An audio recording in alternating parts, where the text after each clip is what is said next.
வணக்கம். கன்னி லக்னத்தில் பிறந்தவங்களுடைய குணநலன்கள் எப்படி இருக்கும், அந்த லக்னத்தினுடைய சிறப்புகள் என்னென்ன, அவங்களோட வாழ்க்கை பயணம் எந்த மாதிரி இருக்குன்றதை இந்த வீடியோவில் பார்க்கலாம்.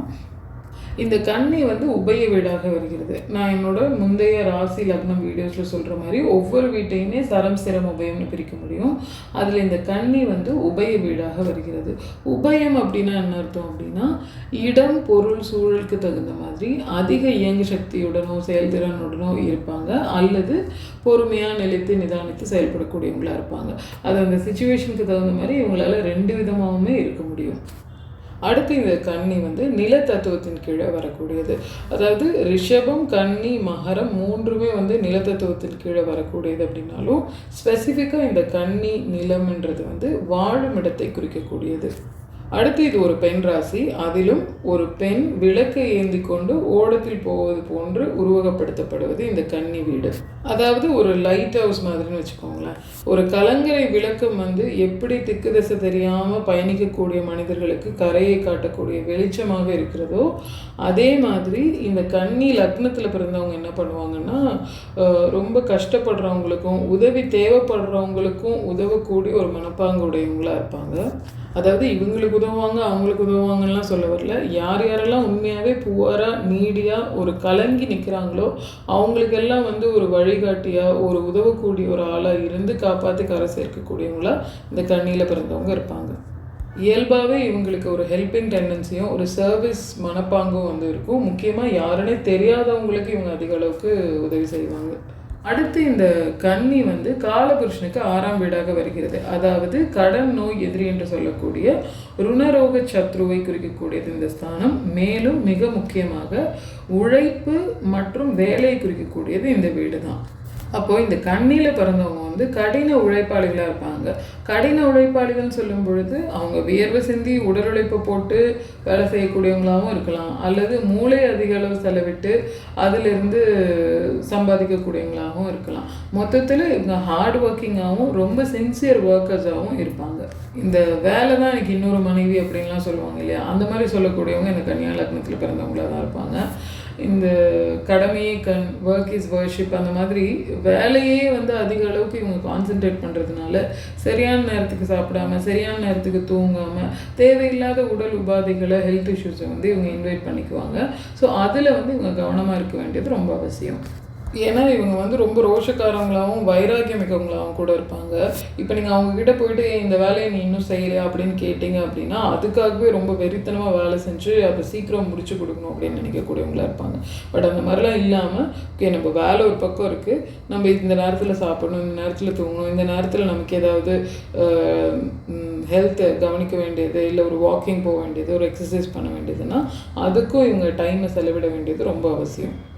அதே சமயம் இவங்களுடைய தனாதிபதினு சொல்லக்கூடிய சுக்கிரன் லக்னத்திலேயே நீசமடைவார். அப்படின்றதுனால இவங்க உழைச்ச உழைப்புக்கேற்ற ஊதியம் கிடைக்குதா, அல்லது இவங்க வாங்குகிற சம்பளத்துக்கு மேலே வேலை செய்கிறாங்களா, எக்ஸ்ட்ரா மைல்ஸ் போய் ஒர்க் பண்ணி கொடுக்குறாங்களா அப்படின்றத பார்த்துக்கணும்.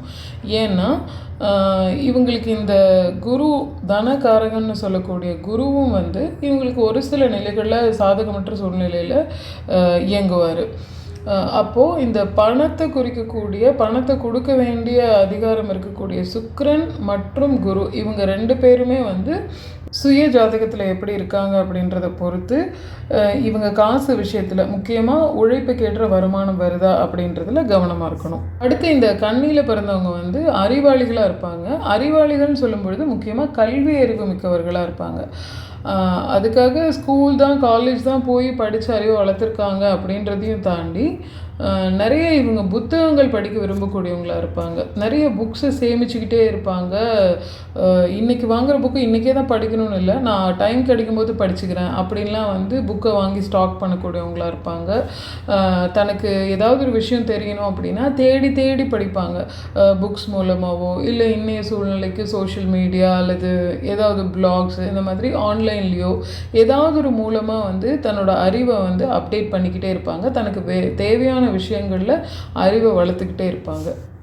அடுத்ததாக இவங்களுக்கு தனம் குடும்பம் வாக்கு என்று சொல்லக்கூடிய 2ஆம் வீடு துலாம், அதனுடைய அதிபதி போய் லக்னத்தில் நீசமாவார்.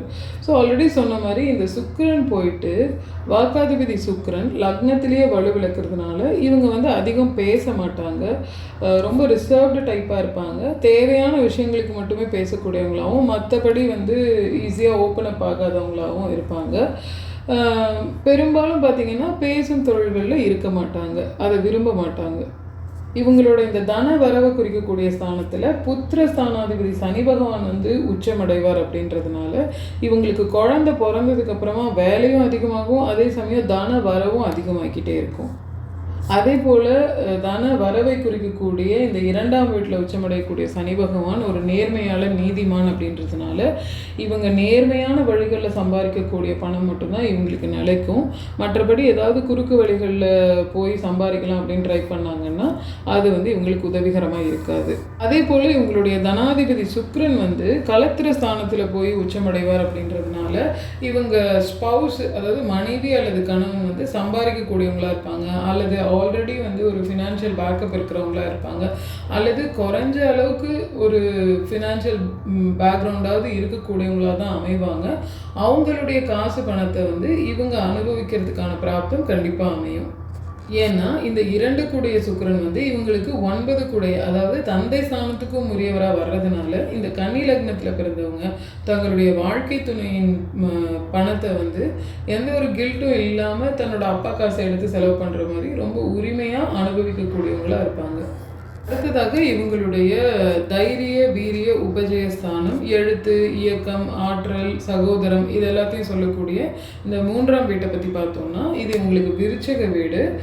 இந்த விருச்சக வீட்டினுடைய அதிபதியாகிய செவ்வாய் வந்து கன்னி லக்னத்துக்கு பெரிய நன்மைகளை செய்ய கடமைப்பட்டவர் இல்லை என்றாலும் கூட இந்த வீட்டின் காரகங்கள்னு இருக்கும் இல்லையா, இந்த எழுத்து, இயக்கம், ஆற்றல், இந்த மாதிரியான விஷயங்கள்ல எல்லாம் இந்த கன்னி சிறந்து விளங்கக்கூடியவங்களாக தான் இருப்பாங்க. மெயினாக இவங்களுக்கு இந்த மறைபொருள் அறிதலில் நிறைய இன்ட்ரெஸ்ட் இருக்கும். ஏன்னா இந்த 3ஆம் வீடு வந்து காலபுருஷனுக்கு 8ஆம் வீடு, அதாவது மறைபொருட்களை குறிக்கக்கூடிய இடமாகவும் வர்றதுனால இவங்களுக்கு இந்த ஹிடன் திங்ஸை பற்றி தெரிஞ்சுக்கணும் அப்படின்ற மனப்பாங்கு வந்து அதிகமாக இருக்கும்.